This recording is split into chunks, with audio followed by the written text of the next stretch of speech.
تیرے کام آسان نہیں ہوں گے جب تک میں ان کو آسان نہیں کروں گا. مجھ سے ڈرو تمہارے ہر کام کو آسان کر دوں گا. بتائیے اے میرے بندے، ایک تیری چاہت ہے میری چاہت ہے، کر دے حوالے مجھ کو جو تیری چاہت ہے. دوں گا تجھ کو وہ بھی جو تیری چاہت ہے. جو نہ کیا تو نے وہ جو میری چاہت ہے، تھکا دوں گا تجھ کو اس میں جو تیری چاہت ہے. ہوگا پھر بھی وہی جو میری چاہت ہے. اے اللہ، آسان بھی آسان نہیں اگر آپ اس کو آسان نہ کر دیں. چھوٹے چھوٹے بچوں کو کیوں لے آتے ہیں مساجد کے اندر؟ یہ تو میں نے کوئی نئی چیز دیکھی ہے یہاں پر. 7 سال سے کم عمر کے بچے کو بلانا نہیں چاہیے مسجد میں.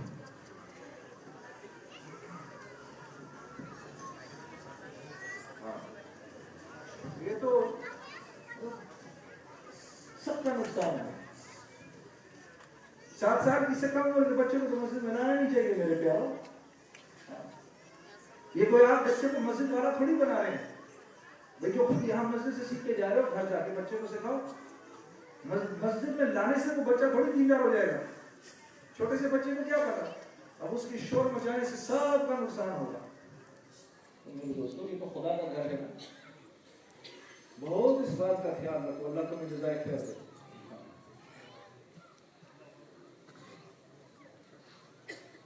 تو میں آپ کے سامنے عرض کر رہا تھا کہ زندگی کے بدلنے سے میرے دوستوں، اپنے اعمال کے بدلنے سے میرے دوستوں زندگی بدلے گی. اور اعمال بدلتے ہیں اندر کے یقین کے بننے سے بنتے ہیں میرے دوستوں. اندر بگاڑ ہو گیا، پوری کی پوری زندگی بگڑ جاتی ہے. اسی لیے ہدایت کو اللہ پاک نے انسان کی سب سے بڑی ضرورت بتایا ہے. ہاں، یقینوں کا ٹھیک ہونا انسان کی سب سے بڑی ضرورت ہے. حضرت آدم علیہ السلام کو دنیا میں بھیجنے سے پہلے آپ کی اور آپ کی اولاد کی ضرورت کی ہر چیز کو اللہ رب العزت نے دنیا میں بھیج دیا. ہاں، کھانا پینا، رہن سہن، کپڑے، پانی، سبزی، ٹماٹر، مولی، گاجر سب بھیجی اللہ نے. اور کب سے لے کر اب تک اللہ پاک اپنا کام تو کیے جا رہے ہیں. ہزاروں سال سے جانوروں کی بھی نسل چل رہی ہے جن کو ہم کھاتے ہیں، سبزیوں کی بھی نسل چل رہی ہے، پھلوں کی بھی نسل چل رہی ہے. اور انسان کو بولا تمہیں دنیا کے اندر ہدایت حاصل کرنے کے لیے بھیجا جا رہا ہے. دیکھو تم اپنے کام کو نہ چھوڑنا. اسی لیے ہر رکعت کے اندر ہم دعا کرتے ہیں اہدنا الصراط المستقیم. یا اللہ، جو ہم اللہ سے کہتے ہیں الحمدللہ رب العالمین، اللہ کی تعریف کرتے ہیں. الرحمن الرحیم مالک یوم الدین، اللہ کی تعریف کرتے ہیں. پھر اللہ سے کہتے ہیں، بہت بڑی بات کرتے ہیں. اس کے بعد ہم کہتے ہیں ایاک نعبد و ایاک نستعین، یا اللہ ہم تیری ہی عبادت کرتے ہیں اور جب کسی مشکل میں پھنستے ہیں تجھے ہی پکارتے ہیں. تو اللہ پاک خوش ہو کے فرماتے ہیں اچھا تو اب اگر تم نے مجھ سے مانگنا ہے تو ہدایت مانگو، یہ مانگے بغیر نہیں دوں گا، باقی ہر چیز مانگے بغیر دے دوں گا.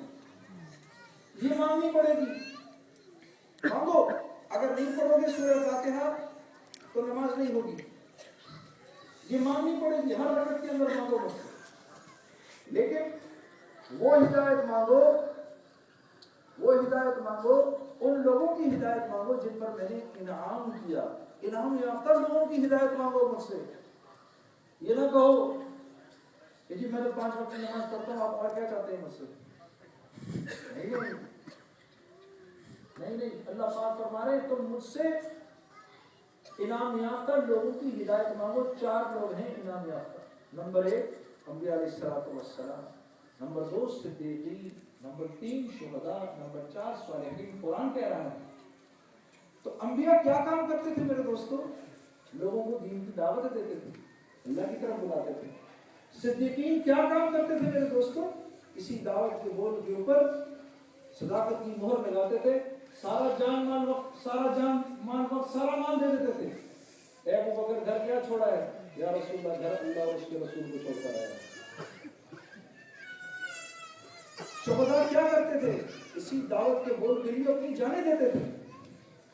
صالحین کیا کام کرتے تھے؟ اسی دعوت کے بول کو دنیا کے ایک کونے سے دوسرے کونے پر لے کے جاتے تھے. تو اللہ پاک فرما رہے ہیں مجھ سے ان لوگوں کا راستہ مانگو. ہاں یہ میری آپ کی سب سے بڑی ضرورت ہے میرے دوستوں. کسی کام کے لیے اللہ نے دنیا میں بھیجا ہے اور کسی کام کی محنت کے لیے میرے دوستوں جو اس میں لگے گا پھر اس کو اللہ اتنا بڑا رتبہ دیں گے کہ اللہ رب العزت کے بعد پھر جو رتبہ ہوگا وہ اس انسان کا ہوگا. ہاں جو اس محنت میں لگ جائے گا.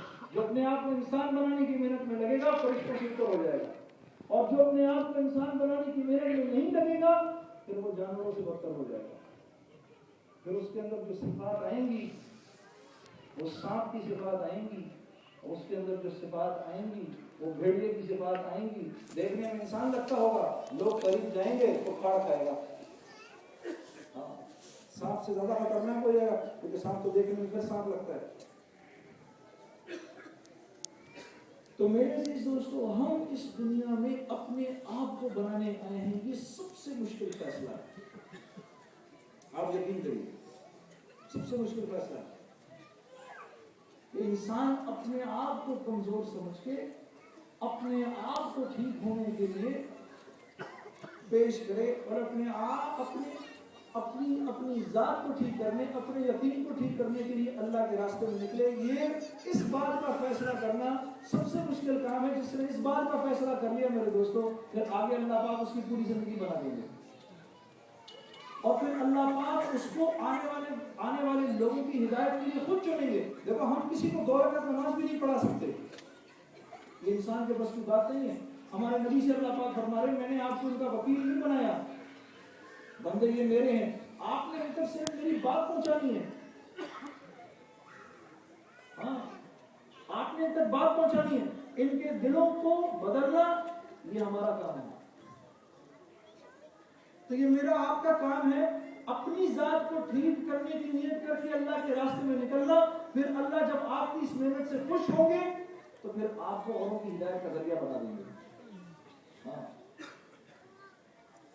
مصعب بن عمیر, ان کو رسول اللہ صلی اللہ علیہ وسلم نے مدینے بھیجا. وہاں جا کے انہوں نے دین کی دعوت دینا شروع کی. میرے دوست عجیب اتنا قیمتی 17 سالہ نوجوان میں نے تو نہیں دیکھا, نہ کہیں سنا تاریخ میں اس کے بارے میں. آپ گئے مدینے, جا کر مدینے میں 2 قبیلے رہا کرتے تھے. ایک کا نام تھا اوس, دوسرے کا نام تھا خزرج. ان کی آپس میں سال کی جنگیں اور لڑائیاں چل رہی تھیں. ہاں اور ارد گرد کے قبائل ان کی اس لڑائی کا نا فائدہ اٹھایا کرتے تھے. ان کو نا ہلکی سی چنگاری لگاتے تھے, دونوں لڑ پڑتے تھے. پھر ہلکی سی چنگاری لگاتے تھے, پھر دونوں لڑ پڑتے تھے. رسول اللہ صلی اللہ علیہ وسلم نے مصعب بن عمیر کو بھیجا رہا ہوں, 17 سال کے نوجوان. اور یہ کون مصعب ہیں؟ اللہ اکبر, یہ وہ مصعب ہیں کہ ان کے بارے میں ایسے آتا ہے کہ قریش کی عورتوں کو پتہ چل جاتا تھا کہ اس گلی سے مصعب گزرے ہیں. کیوں؟ کیونکہ وہ جو عطر لگایا کرتے تھے, جو لباس پہنا کرتے تھے, وہ ایسا تھا کہ ان کے گزر جانے کے بعد بڑی دیر تک اس گلی میں سے اس کی خوشبو آیا کرتی تھی. لیکن جب دین پہ آئے, جب دین پر آئے, اسلام قبول کیا, یہ ایمان عجیب چیز ہے, یہ چھپتا نہیں ہے. ایمان چھپتا نہیں ہے. جب لا الہ الا اللہ اندر جاتا ہے تو محمد رسول اللہ خود باہر آ جاتا ہے. لا الہ الا اللہ نظر نہیں آتا, محمد رسول اللہ چھپ نہیں سکتا. یہ عجیب ایمان, عجیب چیز ہے. تو ان کی ماں نے ان کے سارے اچھے کپڑے بھی لے لیے, سب کچھ لے لیا اور ایک تہمت کے اندر گھر سے باہر نکال دیا. لیکن ایمان دل میں ایسا راسخ ہو چکا تھا کہ اللہ کے نبی نے آپ کو بھیجا.